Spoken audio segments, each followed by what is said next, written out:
Komisi Pemberantasan Korupsi terus mendalami kasus dugaan korupsi dalam pengadaan lahan di sekitar Jalan Tol Trans Sumatera untuk tahun anggaran 2018 hingga 2020. Dalam penyelidikan ini, KPK menemukan adanya indikasi pengondisian sejak tahap awal proyek pembangunan jalan tol tersebut.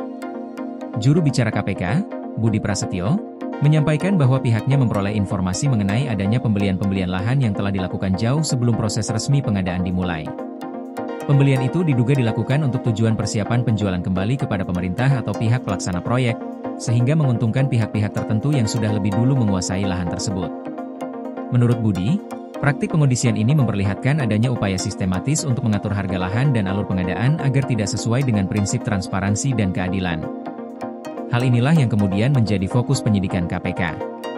Lembaga anti rasuah tersebut juga sedang menelusuri aspek legalitas kepemilikan tanah-tanah yang digunakan dalam proyek pembangunan tol.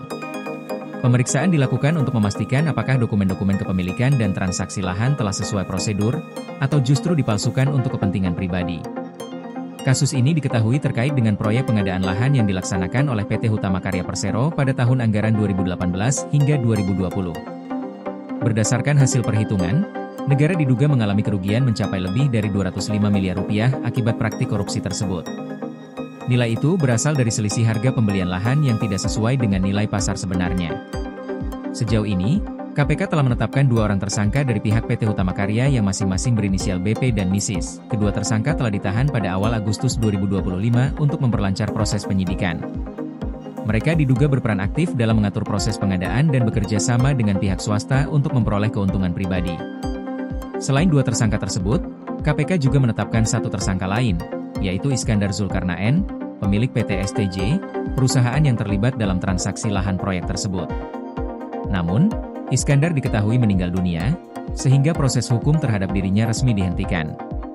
Meskipun demikian, KPK tetap menetapkan PT STJ sebagai tersangka korporasi karena diduga turut menikmati keuntungan hasil tindak pidana korupsi. KPK menegaskan, penyidikan masih akan terus berlanjut untuk menelusuri pihak-pihak lain yang kemungkinan terlibat dalam pengondisian dan pengadaan lahan di sekitar Jalan Tol Trans Sumatera. Lembaga ini berkomitmen mengusut tuntas perkara tersebut guna memulihkan kerugian negara dan menegakkan keadilan atas penyalahgunaan kewenangan dalam proyek infrastruktur nasional berskala besar itu. Koordinasi PLN dengan TNGL jelang Hari Kesaktian Pancasila, listrik terbangun, alam tetap lestari. Panen perdana garam Aceh. PLN hadirkan energi untuk UMKM di momen menyambut Hari Kesaktian Pancasila.